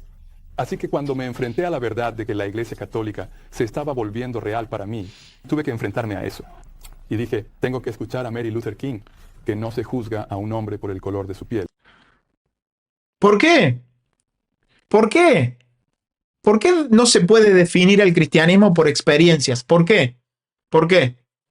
¿Por qué no se puede definir al cristianismo por experiencias? Porque el cristianismo no se trata de lo que te pasó a vos o de lo que me pasó a mí, sino que el cristianismo atraviesa mis experiencias personales. ¿Una experiencia personal puede ser real? Sí. ¿Uno puede tener experiencias personales con Dios? Sí. Pero eso no garantiza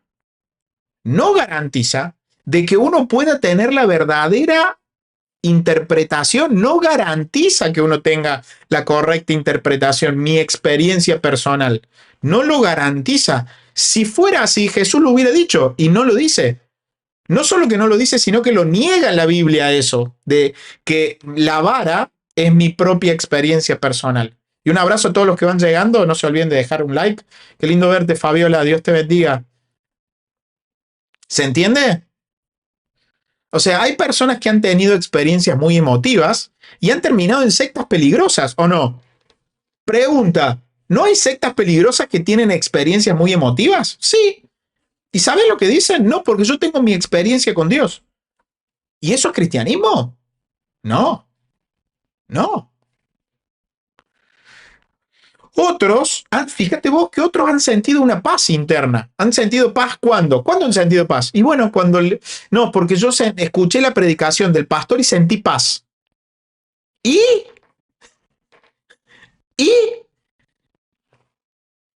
O sea, el sentir paz ya acredita que la paz es cristianismo. ¿Es la credencial?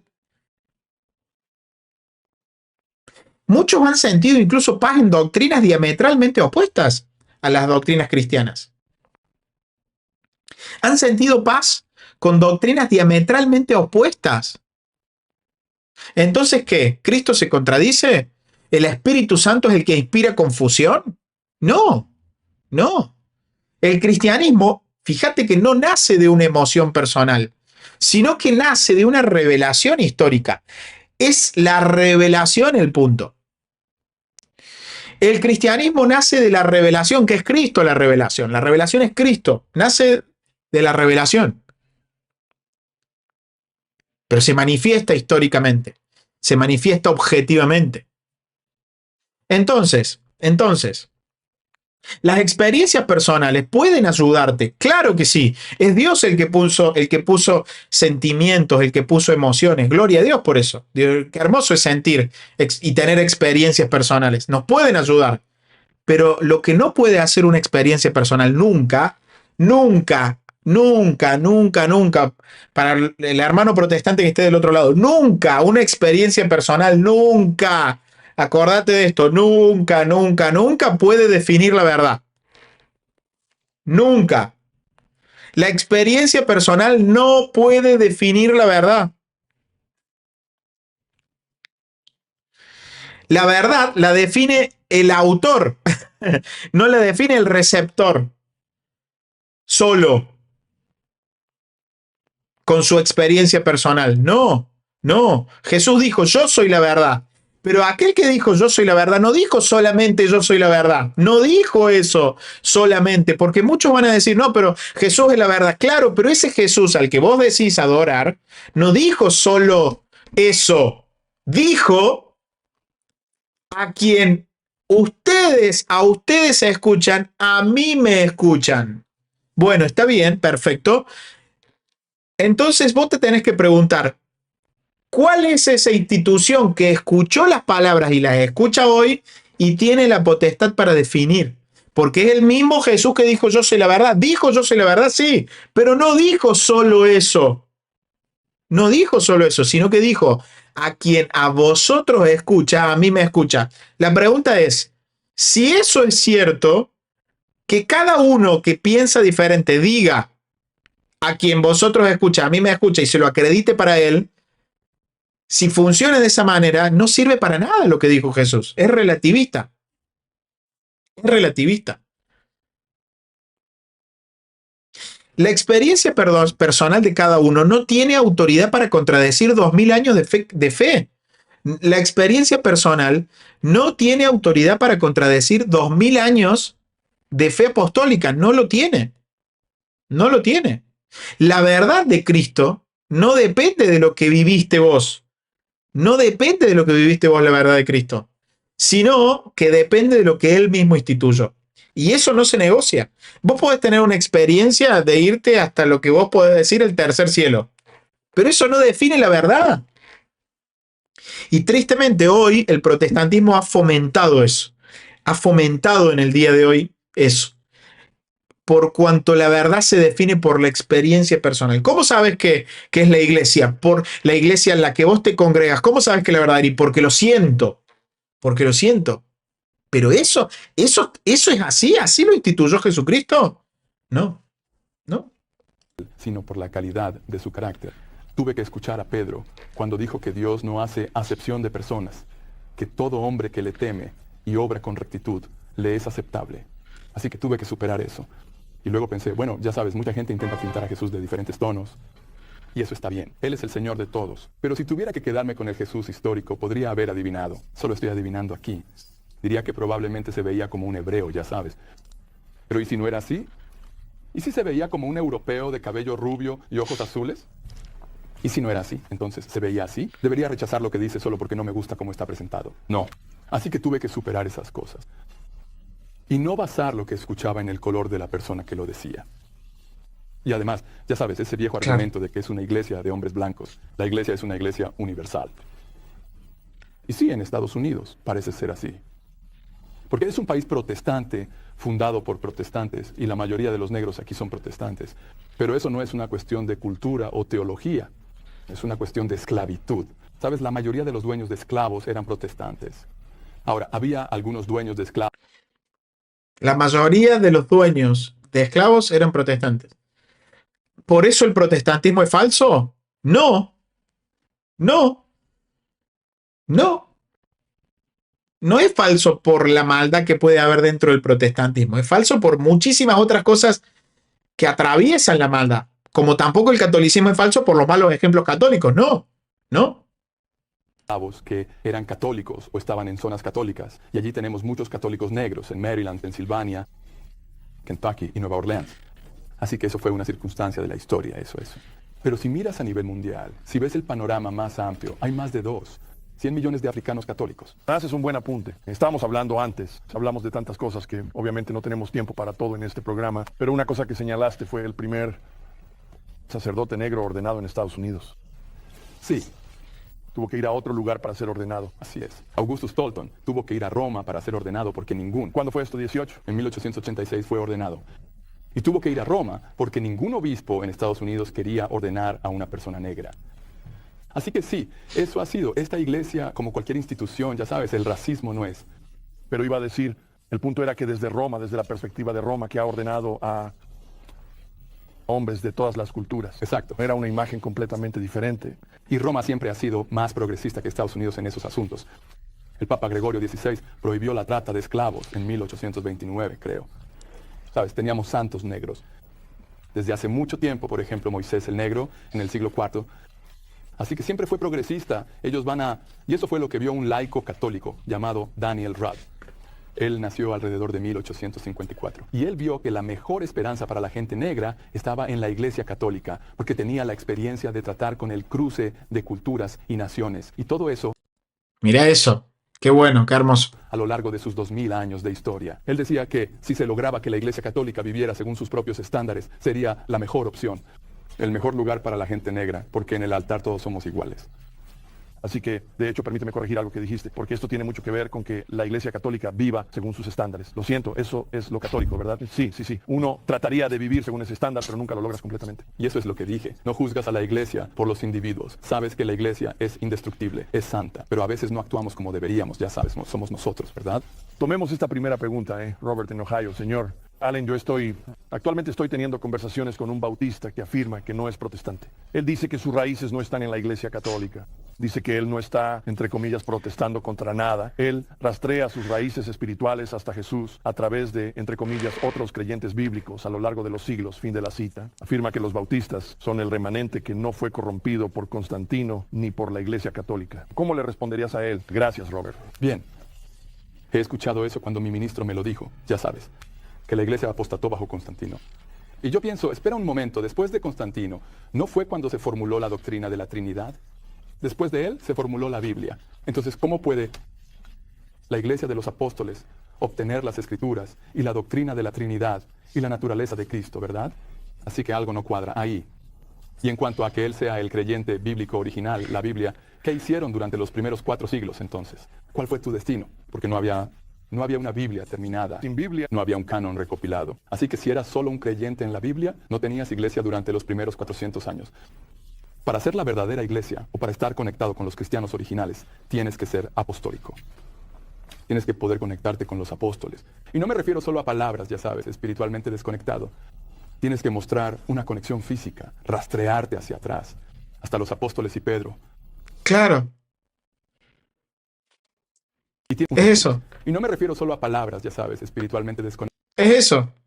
Verdadera iglesia, o para estar conectado con los cristianos originales, tienes que Es ser eso. apostólico. Tienes que poder conectarte con los apóstoles. Y no me refiero solo a palabras, ya sabes, espiritualmente desconectado. Tienes que mostrar una conexión física, rastrearte Tiene que cerrar el estadio. Es eso. Los genios hacen eso. Es eso. hacia atrás, hasta los apóstoles y Pedro. Tenés que, como cristiano, poder rastrear tu fe hasta los primeros cristianos. ¿Ves? Y tienes que demostrar que no solo puedes rastrear tu origen, sino que también crees, practicas y enseñas lo que ellos hicieron.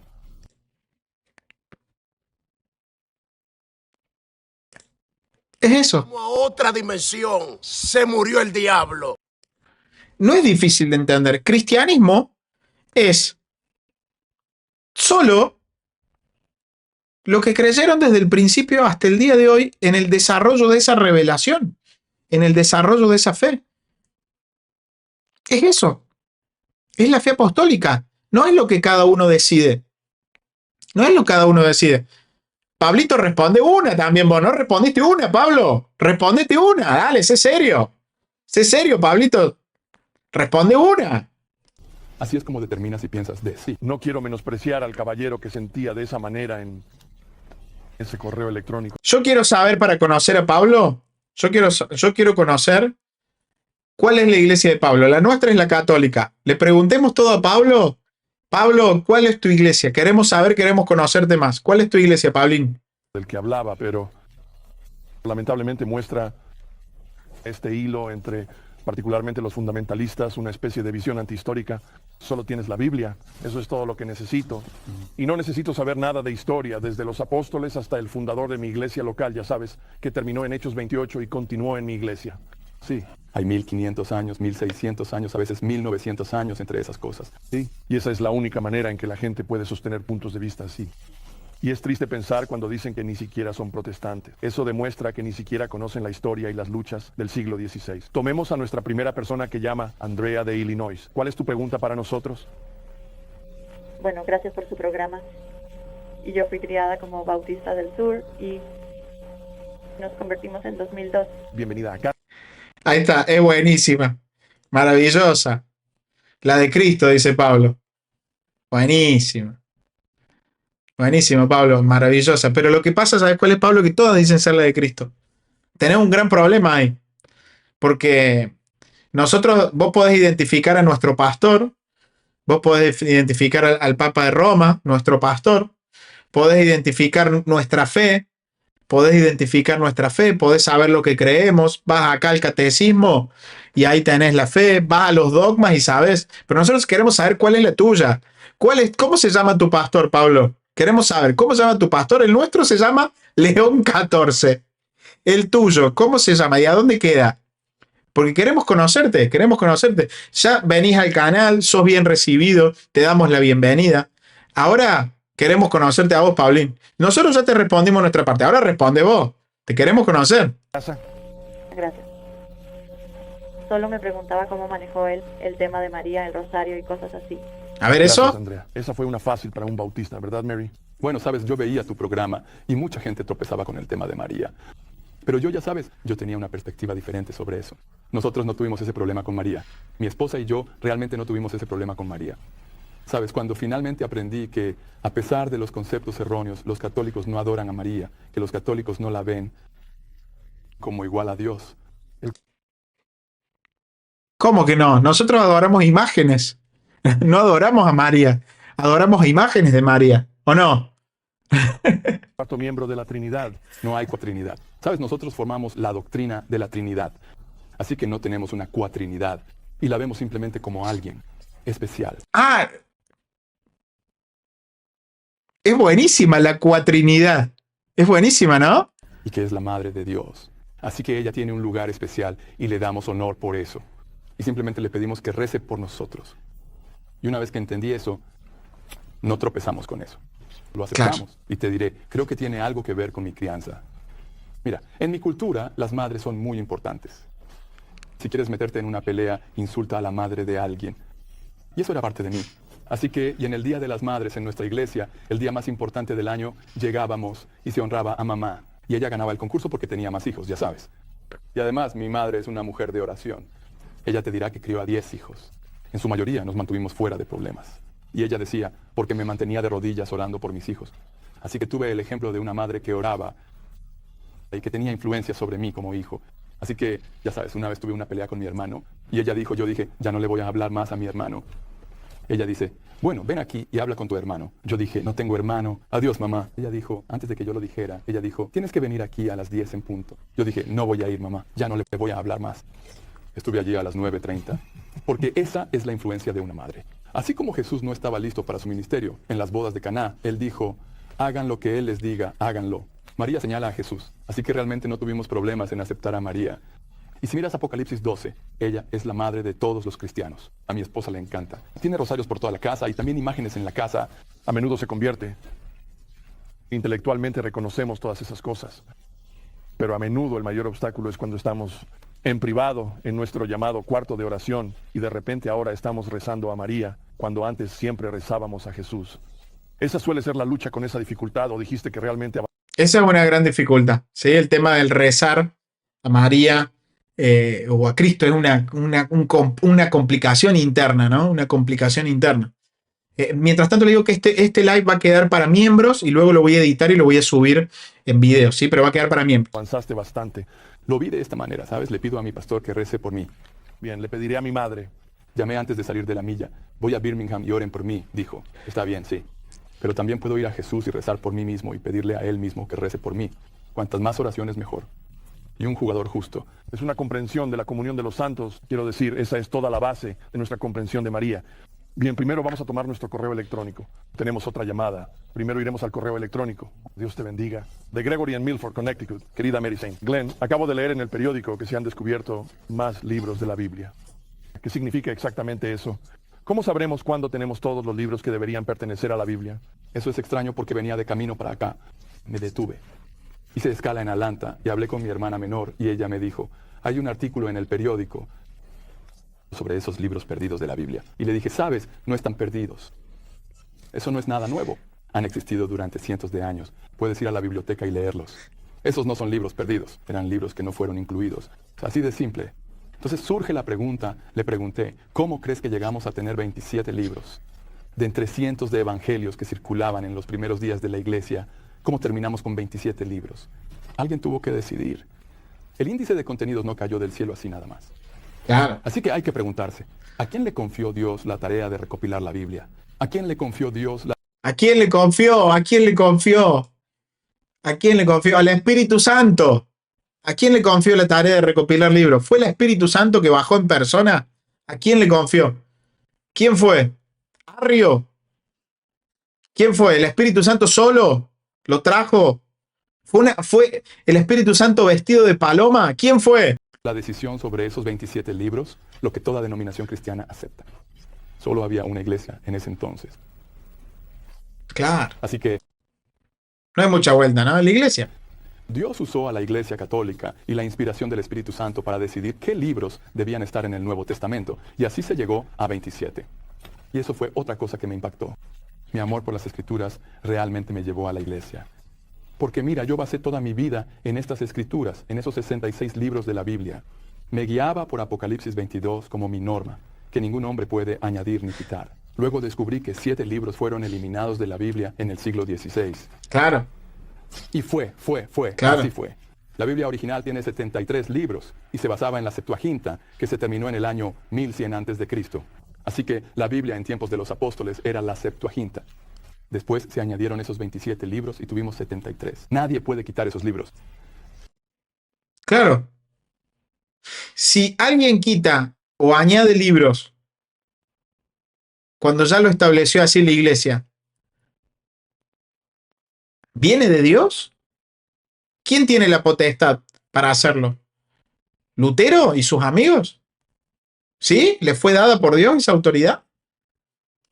Lutero hizo un libro, Volver a mí, y quitó 7 libros. Le pasaron un bisturí al Nuevo Testamento, intentaron quitar Santiago. Gracias a Dios que no lo logró, así que ahora no puedo darle un pase a Lutero. Lo entiendo porque yo tampoco aceptaría el libro de Moroni ni la traducción del Nuevo Mundo bajo el mismo criterio. Tuve que volver atrás y reclamar esos 7 libros. Muy bien, genial. Intentemos recibir una llamada. Jill de Ohio. Hola, Jill. ¿Cuál es tu pregunta esta noche? Sí, hola, veo su programa todo el tiempo. Genial. Soy una conversa a la iglesia ortodoxa. También soy afroamericana y nuestros orígenes parecen muy similares. Me preguntaba, ¿cómo das testimonio a personas que vienen, por ejemplo, que están acostumbradas al gospel o a un trasfondo bautista o pentecostal? La mayoría de las veces, cuando trato de dar testimonio a mis amigos, simplemente dicen que la liturgia es aburrida o, ya sabes, que no hay suficiente música o, bueno, lo que... Fíjate vos, ¿no? Esto es una postura muy común. ¿Por qué? No, porque es aburrido. Ah, entonces lo que estás buscando es sensaciones y emociones más que la verdad. ¿Ah? ¿Por qué es aburrido? Según quién primero, ¿no? Según quién es aburrido. Pero segundo es, ¿qué buscas? ¿Buscas emociones? ¿Buscas sensacionalismo? Son cosas que uno se tiene que cuestionar, ¿eh? Si uno busca la verdad o busca sensacionalismo. O sea, ¿cuál es una buena manera de hablarle a la gente sobre la iglesia con amor? Así lograremos que se interesen, que otros afroamericanos se interesen en venir. Y como comentario aparte, tampoco tuve problema con María. Y también tengo un icono de San Moisés el Negro en mi casa. Muy bien, gracias Jill por tu pregunta. Sabes, yo simplemente digo, diles la verdad. Así es como lo veo. Ponlo todo sobre la mesa. No te guardes nada solo porque sean negros.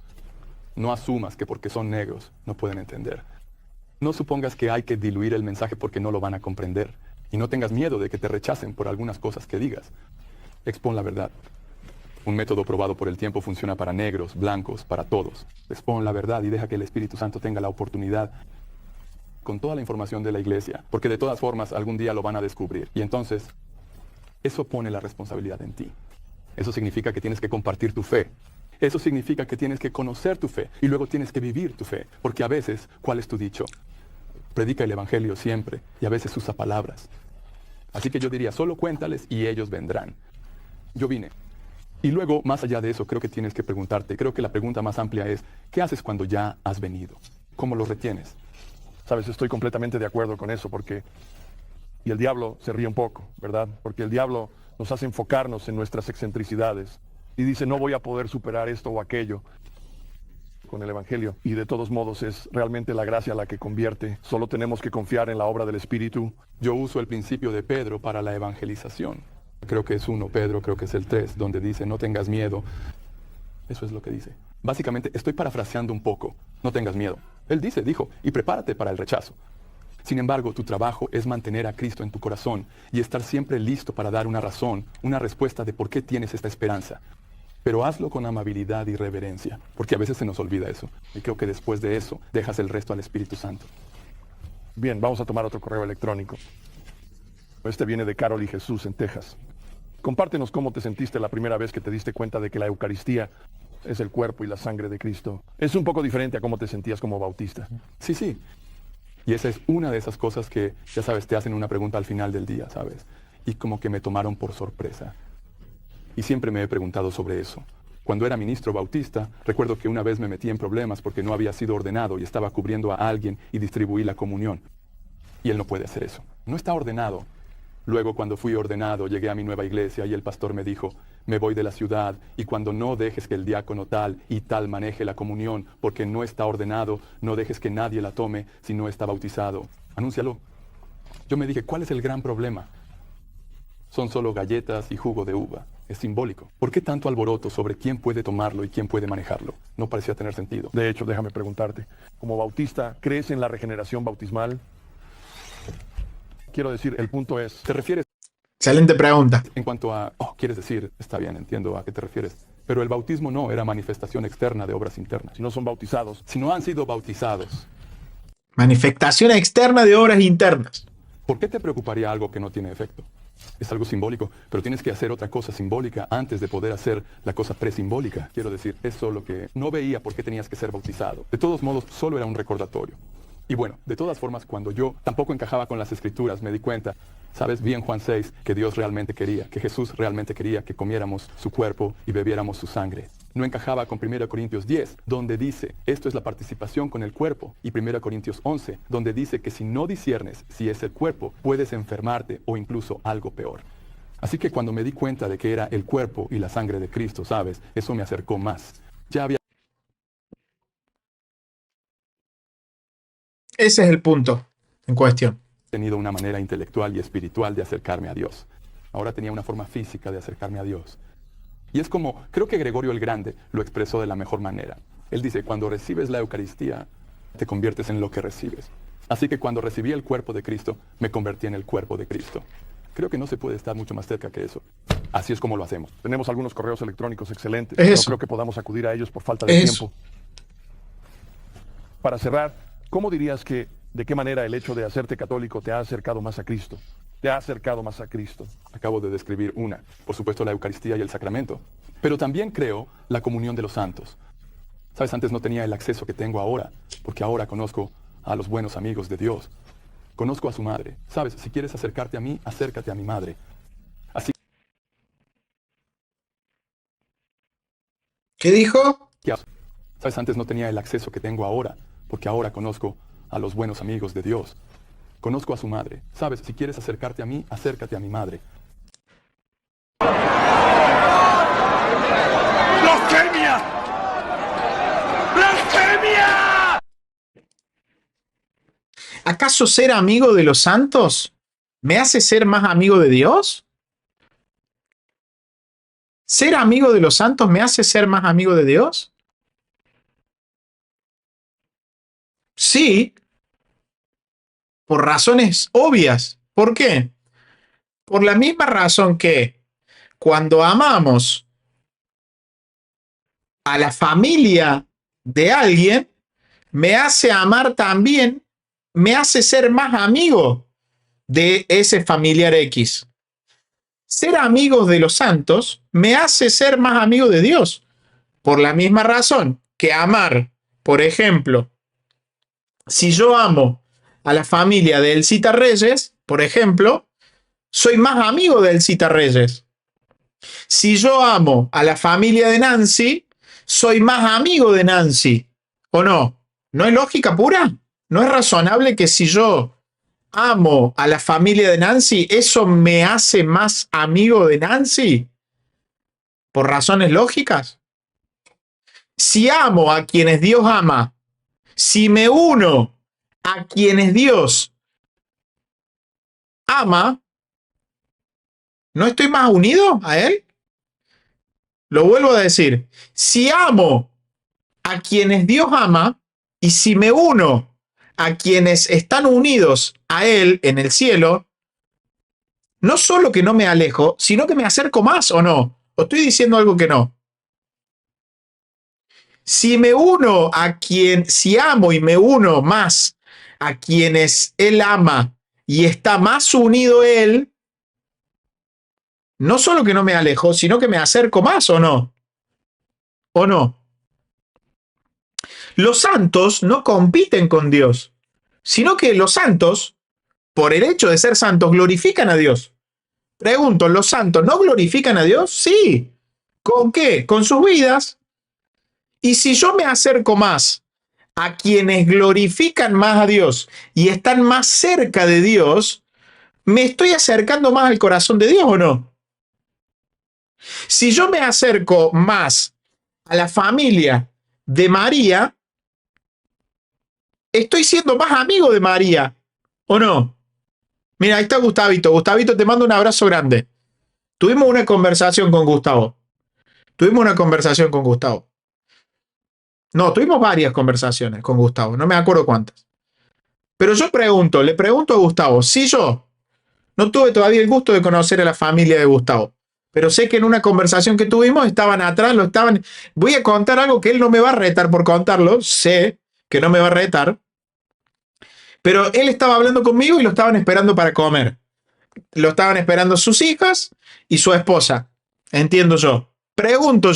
Le pregunto yo a Gustavo, si yo soy amigo de la familia de Gustavo, ¿no estoy siendo más amigo de Gustavo? Si yo amo a la familia de Gustavo, ¿no estoy amando más a Gustavo? ¿Sí o no? ¿O no? Sí. ¿Y a Gustavo le causaría placer si yo amo a su familia? ¿Sí o no? ¿Sí o no? Ah, no diría, este Lautaro, ¿por qué ama a mi familia? No. ¿O no? ¿Estoy diciendo mal? ¿Estoy diciendo mal? Si yo amo a la familia de Gustavo y quiero hacerles bien a la familia de Gustavo, ¿no estoy amando a Gustavo? ¿También? Si yo me acerco a la familia de Gustavo de una manera indirecta, ¿no me estoy acercando más a Gustavo de alguna forma?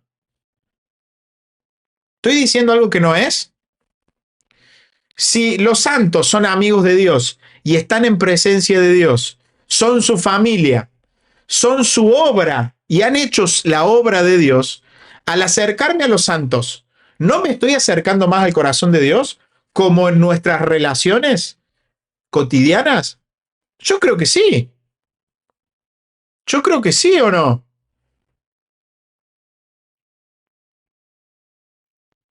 Si yo quiero el bien para, me acerco a un familiar de Pablo o de Maxi y los amo y formo una relación con ellos, me estoy acercando también a Maxi.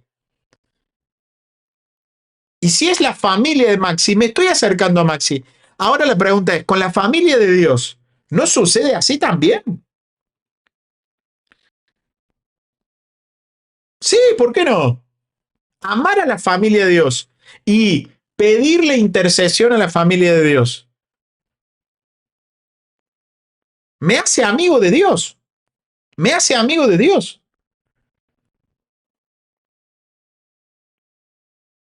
¿Ves? Me hace amigo de Dios. No es difícil. No hay que rasgarse las vestiduras. Es más sencillo de lo que uno parece. Así que ahora, por la intercesión de María y los santos, estoy más cerca de Dios porque me siento ¡Claro! Si yo me acerco a la familia de Gustavo, estoy más cerca de Gustavo. Y Gustavo va a estar contento. Mirá qué bueno el hermano, cómo ama a mi familia, cómo se relaciona con mi familia. Qué bueno, gloria a Dios. Para eso forma la familia el Señor. ¿Ves? Entonces, acercarse a los santos que Él ama también es acercarse a Dios. Uno puede acercarse a Dios directamente, sí, pero también se puede acercar a Dios a través de la familia. ¿Ves? No es difícil. atraído porque estoy cerca de sus amigos. Y por supuesto, como ya dije, porque ahora realmente me convierto en el cuerpo de Cristo. No sé. ¡Claro! Es el cuerpo de Cristo. ¿Ves? Somos todos el cuerpo de Cristo, cada uno en su lugar. Los santos que ya están cerca de Dios, están mucho más pegados a Dios que yo. ¿Ves? Puede estar más cerca. Muy bien. Muchas gracias por estar en el programa. Gracias por invitar. Es un gran privilegio tenerle aquí. Siempre es un gusto tenerle. Lo sé, lo sé. Vamos a hacer una breve pausa. Volveremos en un momento con unas palabras finales para el regreso a casa. Ya terminamos, ¿eh? Bienvenidos de nuevo a The Journey Home. La experiencia personal con su familia fue un ejemplo de eso y de cómo creció como metodista. Todos fueron criados como metodistas. ¿Cuál es la verdad? Creo que, sabes, hay muchas razones por las que hoy vemos tantos conversos. En nuestro trabajo en la Coming Home Network, no pasa una semana sin que nos contacten 2 o 3 nuevos pastores protestantes que están considerando hacerse católicos. Bautistas, congregacionalistas, presbiterianos, episcopales, y se preguntan, ¿por qué tanta confusión si todos nos basamos en una sola Biblia? ¿Cómo dijo? Y una de las razones por las que creo que esto nos ha abierto los ojos a tantos conversos es que ahora la gente está mirando fuera de su tradición original. Ya no solo ven el metodismo, empiezan a ver bautistas, congregacionalistas, presbiterianos, episcopales, y se preguntan, ¿por qué tanta confusión si todos nos basamos en una sola Biblia? ¿Por qué tenemos que quedar así como, ¿y cuál de todas estas tiene la posta? No, eso no es cristianismo. Y eso, como Glenn dijo antes, es porque Dios instituyó la guía para las Escrituras a través de Cristo, cuando Él nombró a los apóstoles y les dio el Espíritu Santo como guía para lo que es verdadero. La iglesia nos fue dada como ese intérprete. Cuando le damos la espalda a la iglesia, terminamos en confusión. Tiene que cerrar el estadio. Los genios hacen eso. Es eso. Y les dio el Espíritu Santo como guía para lo que es verdadero.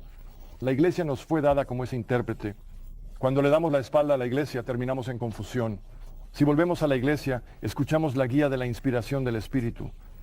Espero que este episodio de Journey Home haya sido una inspiración. Dios los bendiga. Espero verlos de nuevo la próxima semana. ¡Excelente!